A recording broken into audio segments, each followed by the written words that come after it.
So we're digging into piecewise functions a little bit more here. And what I want to go over is how you write them, right? Like how you literally write a piecewise function. And we use this notation here with the giant squiggly bracket. And what that means is it's not just one thing. Okay, this equation that we're normally used to writing, f of x equals something, well, now it's equal to a bunch of things. And you can see that in the graph, right? We've got a bunch of things here. So let's talk about the one on the left because I think that's much more straightforward, and then we'll talk about the one on the right. So on the left, where does this function equal -1? Okay, the y value. Remember, f of x, that's y value. So I see a point right here. And what are the x locations where that is true? Well, if you're thinking in interval notation, that would be -5 through -2 inclusive, okay, because it has closed dots. But that's not really how it wants you to enter the answer. Although I would know what you're talking about. The computer wants you to say something like this. X is greater than or equal to -5 and less than or equal to -2. These are basically saying the same idea, these two ways of writing it.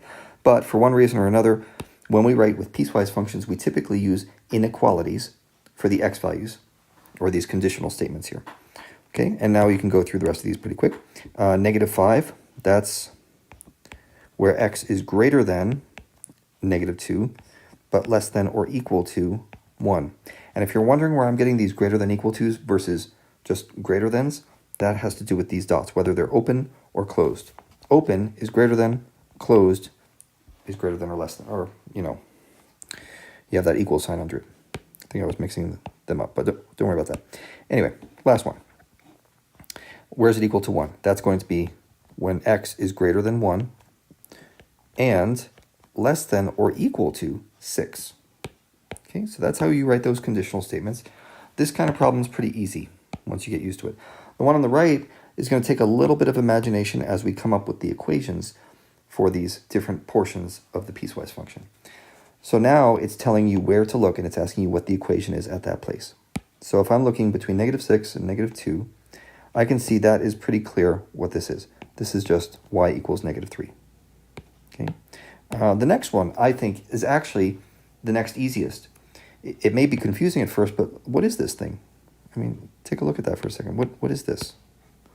Okay, we go at 0, 0, then 1, 1, then 2, 4, then 3, 9. Okay, anyone remember this guy? Good old quadratic function. So this is just an x squared equation. And maybe yours looks like a different version of that. Maybe yours is upside down, but they're usually pretty easy to figure out. We don't throw any hard ones in this point. This is the challenge part of this problem, I think. And not that it's really that bad, you've learned this before, but how do we figure out the equation for a line if we know 2 points? Well, you need to know the slope, and with graphs, sometimes it's easier to just count. Remember what slope is, m. That's rise over run, so delta y over delta x. So I'm going up 3 and over 1, 2, 3. So this is a slope of 1, right? 3 over 3, which is just equal to 1. You could also notice, if you look at this diagonally, take a look, right? We go up and over one grid, up and over another one, up and over another one. So this is definitely a slope of 1 right here that we're dealing with. And now we have to make an equation for it. Y equals 1x, that's mx, plus b. So what you do to figure out an equation is you just plug in a point. Once you know the slope, you plug in a point. And I'm going to take this point right here because it's easy. Y equals 0, x equals 6. Let's figure out what b is. Okay, this should be easy to solve. You get -6 equals b. So you plug that into your equation, and you get y equals 1x plus b, or -6. So in other words, x minus 6 is the equation. That's the procedure you go through. When you're dealing with any kind of diagonal line, a linear function, first find the slope, and then once you're done finding the slope, find the y-intercept, this b value right there.